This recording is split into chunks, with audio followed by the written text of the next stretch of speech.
So I was on my way home from a Thanksgiving trip, and I was thinking about, what the next few weeks would look like for business. And I was strategizing about what I could do as the year was closing to develop and foster relationships and, continue to address my clients' pain points.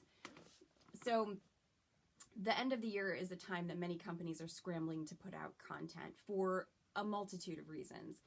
And I know after many years as an actor and voiceover artist that when it comes to videos or ads of any sort, voiceover is generally the last piece of the puzzle. The copy's been written, the videos have been made, everything's ready to roll, and then they need a voice talent, and they needed her yesterday. And there are a few different avenues that a creative can take to find a voice talent, but that can be a pain and time consuming, and you often don't know what you're going to get. And I hear from clients that they just want easy. And so that's my brand promise. I do everything I can to make their work easier. I have a professional setup for the best quality and fast turnaround, and I have years of experience and the acting chops and the professional know-how to easily get them the reads that they want. And I take all of that extremely seriously. But I also love to make people laugh. It's just who I am. So this whole idea started percolating. Literally, I started thinking of it as I was getting on the plane. And by the time the plane took off, I had written this rap. And it made me laugh. And I started getting really excited about how I could make a video.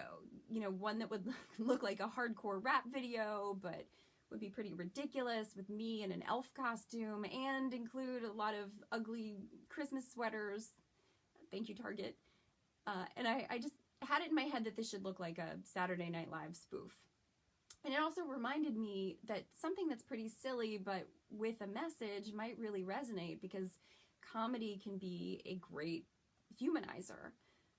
So the next day I reached out to Anthony, who's this great improv performer and teacher, and he plays my creative, and he came on board. And then I reached out to these musicians that I know, and literally by the next day they'd recorded and produced the song.